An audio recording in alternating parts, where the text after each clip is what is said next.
Hi there. I came across a video yesterday from the BetAngel channel, which I found quite intriguing. It talked about Dutching a tennis match, which might seem a strange thing to do since it's only a two-competitor market. But I'll leave a link to that video in the description below. And whilst the video itself is primarily showing off some of the features within BetAngel, I thought it was quite an intriguing concept. So let's try and simulate that in Fairbot. So if we open up the Dutching tool, you'll see if you try to Dutch both players at the current prices, the book value will be exceeded, and of course you wouldn't be able to place the Dutch. But if you start to increase the offset on the short price favourite, in this case Djokovic, you'll see that as you increase that, the profit and loss will increase, and you'll get to a point where that profit and loss becomes more or less equal to the stake that you would place on the outsider. So in other words, if you thought that Djokovic was going to drift by 10 ticks, you could effectively double your money, because when this is placed into the market, if I click on there just now, you'll see the bet on Cameron Norrie goes straight in at the current odds, and that's £8.32. And the corresponding closing bet of £91 is placed on Djokovic, sitting at 1.18. And it will sit there expecting him to drift. Now, if he doesn't drift and he goes on to win, clearly the only money that you're going to lose is the £8.32 stake that's been matched on Cameron Norrie.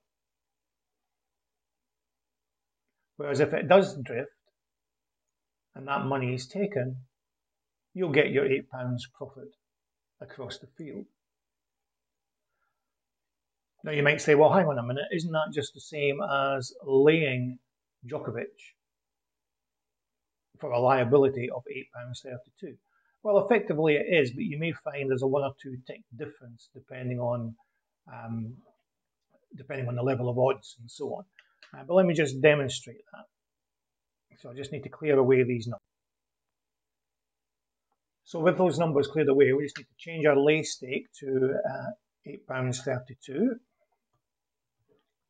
Make sure we have the liability switched on, and we'll just lay him at 109 to make sure he's matched.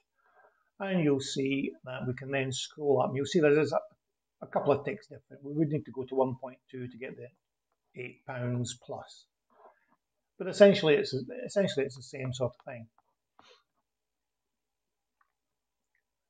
However, the thing about the Dutching side of things is that it allows you to make some sort of judgment as to risk and reward.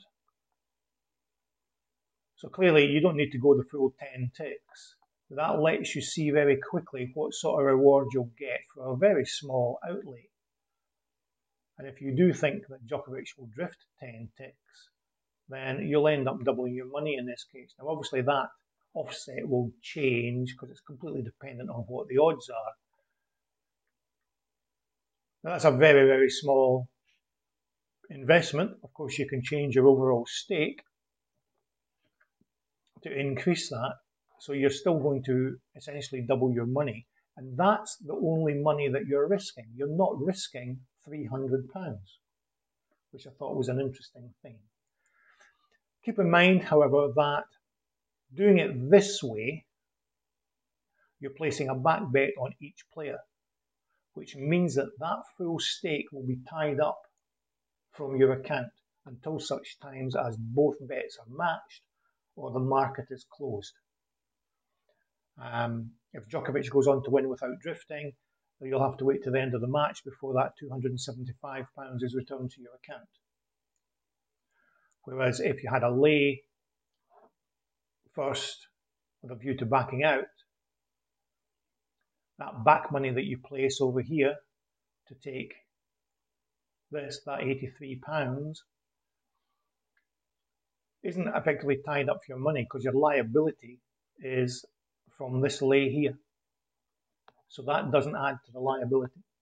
So all your doing in terms of your account balance is you're just tying up £8.32 in this particular example.